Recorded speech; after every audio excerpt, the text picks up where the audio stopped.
Le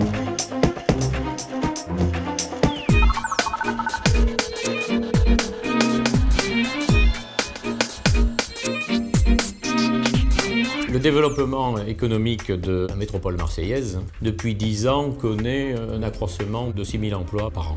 Et une partie de ce développement, en termes de création d'emplois, provient effectivement de la filière des centres de relations clients. Par rapport aux grandes métropoles, nous on a l'avantage d'avoir un bassin d'emploi, d'avoir des acteurs très structurants. Il y a une fédération régionale de la relation client, ça c'est important, qui regroupe les acteurs privés. Il y a un gros travail qui est fait par la Maison de l'Emploi qui regroupe aussi un certain nombre d'acteurs sur des problématiques. On parlait de recrutement, de formation.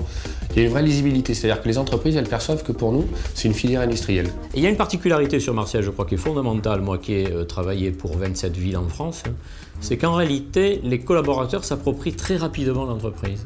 Et on l'a vu notamment lorsque le premier service client s'est installé sur Marseille, AOL, eh bien ils ont adhéré à cette stratégie, à cette politique. AOL a été le premier, AOL c'était 600 personnes, puis c'était AOL que tout le monde connaissait, la grosse success story américaine. Donc on a nous essayé, le côté Euro-Méditerranée, d'adapter l'immobilier, c'est-à-dire des grands plateaux, parce que c'est plus facile, on peut mettre plus de gens dessus dans des bonnes conditions. Et puis on a prospecté les secteurs qui étaient assez fortement fournisseurs de centres de relations clients, la banque, l'assurance, la téléphonie. Donc il y a eu, je pense, cette conjonction des deux, une vraie politique, et la première success story qui a tout déclenché.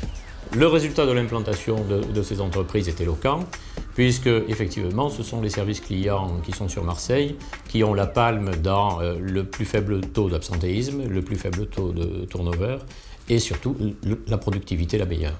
Par exemple, Expedia et Monster, on a gagné face à Barcelone. Donc si on gagne sur des villes comme ça, c'est qu'ils seront venus vérifier qu'il y a un certain nombre de points et notamment effectivement une capacité à trouver les bonnes conditions pour travailler, une vraie fidélité du personnel qui est largement supérieure à la plupart des grandes métropoles françaises, voire européennes.